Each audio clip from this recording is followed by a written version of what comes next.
in clinical trials anyway, because we haven't got the money, because all the money goes to the drug companies. Have you ever looked at... No, I've already talked to you about this.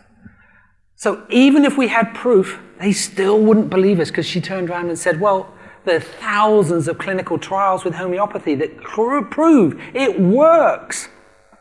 Categorically.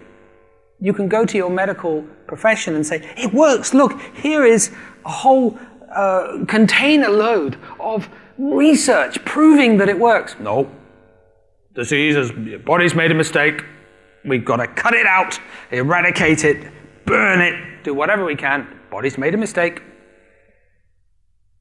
So we're not going to win. There is no hope.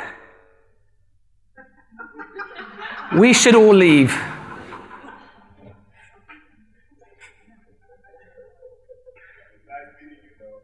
Thank you.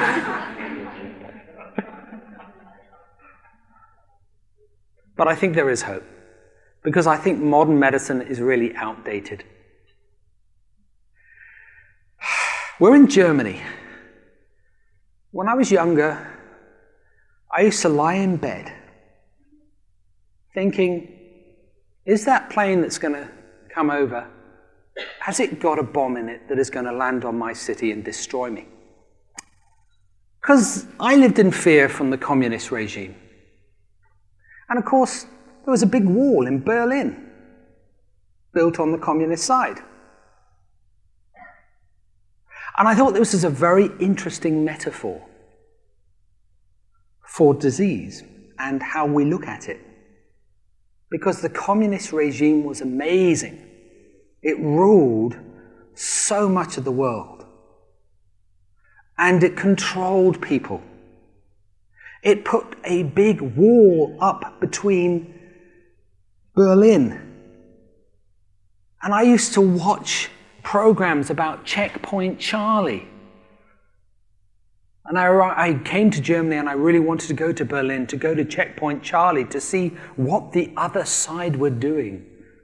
And I spoke to friends and they said, it's really weird because you go from a very economic, full of life area and it's grey and dark and people are suppressed. And they are told what to think. And they are told how to think by the politicians and the media. But who brought down the wall? Who tore it down? Was it the politicians? Was it the media? It was the people. They brought the wall down. And I think this is what will happen. The medical profession will have to stop putting a wall around themselves because the public, the people will tear it down. Eventually. I never ever thought the Berlin Wall would come down in my lifetime. Seriously. I thought I would be sitting here thinking that communism was still alive. But it's gone. It's gone. I'm overjoyed by that. And I'm looking for the Berlin Wall to go down on the medical profession because all of us here are starting that off. And none of us are in politics or the media. Well, one or two maybe, but very few. So I have a vision. I do have a vision. And it's this. It's that holes are being made in the medical profession's wall. Slowly, we're seeing families come through. We cannot fight or compete with them. We never will win, by the way. There is so much money thrown at stopping the general public from knowing this information. Here, I have a fact. People in the living matrix, if you were at that presentation, there was a filmmaker there called Giovanni, who's actually become a personal friend. And Giovanni is a documentary maker. And one thing that he went off to do was to do a documentary on the pharmaceutical industry, sponsored by the BBC. He was employed for 3 months to find various things out about vaccines, about certain drugs, antidepressants, and many other things that the pharmaceutical industry were talking about and telling the politicians and telling the media about. A month into the project, out of the blue, it was taken away. Just stopped. Someone at the very top of the BBC was told, "You are not doing this documentary." We're not allowed to hear what's really going on. Very interesting. So we can't fight, and we never will. So let's stop. Let's stop fighting. I'm sure most of you have given up anyway. I gave up trying to fight the medical profession quite some time ago. Instead of that, there is another way. You see, people are not getting well from just a drug regime. They're just not getting well. People want to find different solutions that are less invasive. NES fits that. And I want to share with you why. The doctors do not have time anymore to assist people to get well. They just don't have time. In England, where I come from, the United Kingdom, when you go and see a doctor has 7 minutes to see you, to diagnose, and then give you a therapy. 7 minutes on average. Most of their time is filled in doing paperwork. And they're fed up with the status quo, by the way. Many of them are. I know some doctors here have been fed up, and you're here for a reason. So let's move on. Let's stop fighting. My vision is modern medicine has great attributes, great things. You know what? If you break a leg, don't phone up an NES practitioner and say, "I've just broken my leg, and I'd really like to come and see you. When can you see me?" "Oh," and they say, "I'm very busy. I can see you in about 3 weeks' time. Would Sunday at 3 o'clock be okay?" "Sunday? I can't make Sunday." You can see it. It's silly, isn't it? You go to see the emergency department and they set your leg. And it's brilliant. It works. You can increase the healing, though. I was talking, who was it, with Jeff about the Popimi device for increasing healing of a fracture from 12 weeks down to, which is 3 months, for those people who are like me and mathematically challenged, to about 4 weeks. Because we can start to integrate. We can take complementary medicine like osteopathy, chiropractic, acupuncture, homeopathy. We can add alternative medicines like NLP, EFT, and other things, and energetic medicine like NES, and we can add them all together, and the sum of that whole is greater than each individual thing. It's integration. And if you don't believe me that integration and integrative medicine is going to be the next biggest thing, then just go and watch Obama talk about medicine. Unfortunately, America leads the way in some medicine. Unfortunately. When I really honestly think the Germans are the leaders, which is why we're here. But Obama has said that an integrative approach is now the way forward. And there are now integrative medical doctors popping up all over America. In Cuba, Martin was over there recently, he said that the Cuban doctors, every single one, has to learn homeopathy and acupuncture along with modern medicine. Wow! It's a vision. We are going to see peace. We are going to see a sea change. So let's look at then where medicine fits into all of that. Why does it fit in? How does it integrate a lot of these things together? Because that's the beauty of it. Just like Peter was saying, he'd done a lot of work on the human body field and there was one piece missing. Medicine seems to fit all these other pieces together. My style of medicine looks at the cause of a disease as a unique stressful event. Disease has a process, which I'd like to just show you a little funny thing. I'm sure you'll all laugh. It affects every aspect of our lives, our mind, our body, our spirit, socially and environmentally. It affects us all. The brain and body are connected via embryology. You know, modern medicine teaches embryology. It takes 3 to 7 days to teach a doctor embryology.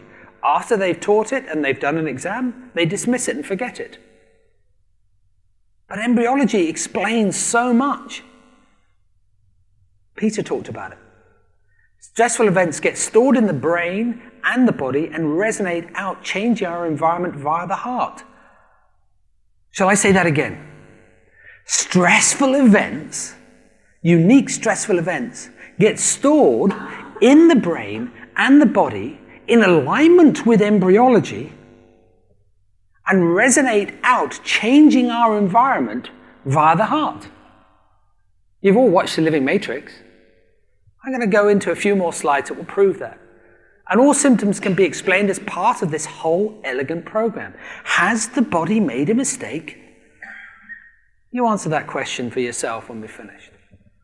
Fact, almost every major illness that people acquire is linked to chronic stress. A lovely lady called Suzanne Sergerstorm, 2004. There are all the other papers. Did you notice that around 2000, you would go to your medical doctor and they would sign you off with stress? It was these people that started that trend. Interesting. But they don't tell you what type of stress you've been signed off with. So what really does cause a disease? From my point of view, we call it a Udin moment. And this is when something happens that's unexpected. Catches us off guard. It's very dramatic. It isolates us as an individual. We don't know what to do. Now, we've all been through a couple of those, because some people say to me, well, I'm feeling very stressed at the moment. Will I get a disease? I say no. Your body can cope with stress. Totally. It's capable of doing that, as long as you get rest. You need that. But if you have one of these moments, you need to be careful. You need to do something about it to solve it. Because, and we know this, cells change their structure and function based on their environment. He wrote that in 1991. Bruce Lipton and Bench. Have you ever read his book, Biology of Belief? Very good book. I'm hopefully, not next year, but the year after, going to be training with him, which will be good fun. So what happens then during a shock? Now we're coming to a bit more of the theory. You know, when we're just going through the day and we're having an interesting time and life is pretty good and everything's working out, and then suddenly someone comes and says something to us, or not only that, they show us something which shocks us, which is one of these Udin moments. Then what happens is trapped energy inside an energy ball of negative emotion occurs. And the problem is that the information can't get out. So here's some sort of trapped energy. It's like an apple. The energy is stuck inside this apple, and it can't get out. And the amazing thing that we now know is this energy, like an energy ball, it is actually an energy ball, gets trapped in the brain in a specific location directly related to a specific organ. And the organ has a function, a purpose, a reason, a life behind it. And it reacts in that specific way in order to assist us to overcome the shock that we've just been through. In order that we can solve that Udin moment. In order to solve that unexpected, dramatic, isolating shock where we have no strategy for dealing with it. So then what happens is this. This information is passing through the system, and it's telling the heart what's going on. This energy and information gets trapped in the brain and the body. That's basically what happens. And this energy and information gets trapped based, as I said, on embryology. Like I said, embryology is taught to every single doctor, anything from 3 to 5 days. They all know this stuff. You can look it up on the internet. I'm not telling you anything that isn't new. And the embryological layers each have specific reasons or things that they do. For example, the brain stem is in control of our guts, our digestive system. The cerebellum at the back of the head is responsible for the thick, leathery skin all the way around your whole body, and also the peritoneum and the pleura, and also the thick, leathery skin that goes around the heart called the pericardium. Also, the breast glands are in the cerebellum. And the middle germ layer is responsible for who we are, our personality. So all our muscles, our tendons, our cartilage are all stored in this area. And the cortex is responsible for the outer skin layers, the mucous membranes that are inside the lungs. They're on the outside, or the epidermis, the nasal cavities, all the other places are all stored there, plus the nerve endings.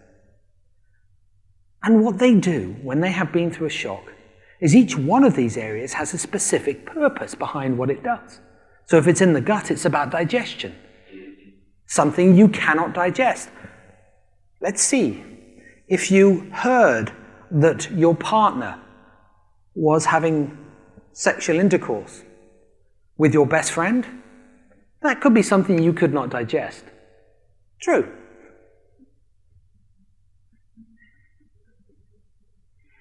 I won't mention, oh, don't worry. I was going to say something else, but I won't. The cerebellum. Imagine, thick, leathery skin. It's very simple, you know. It's there to protect us from being stabbed in some way. So the body has these purposes behind it. The medulla, the middle area, is all to do with our core of who we are, how we value ourselves or don't value ourselves. The cortex is how we interact socially with other people or territorially with other people. So it's all interrelated, and it's a beautiful, elegant system. Not based on psychology, by the way, but based on biology. Animals have embryology as well, and they react in exactly the same way as humans do.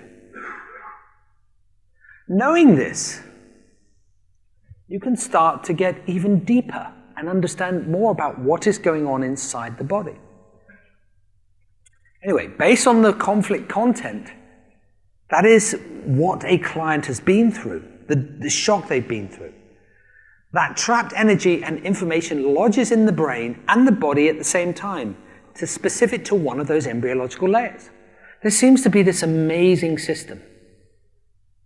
Dylan, you're looking rather confused. Okay. Okay. So during the conflict shock, something else happens, which now starts to make sense, which is this. This trapped energy starts to resonate. And as it resonates, you see what it does, it affects our mind, our behavior. It affects our body. So we start to see symptoms of a disease. It affects our spirit as to who we are, how we interact with ourselves. It affects how we interact socially with other people. It affects how we interact behaviorally, and also how we interact within the environment. And the whole reason behind it is quite simple. We've had a shock. unexpected, dramatic, isolating shock with no strategy, which we cannot deal with, basically. So what the body is doing is it's starting to send a wave of information out into our universe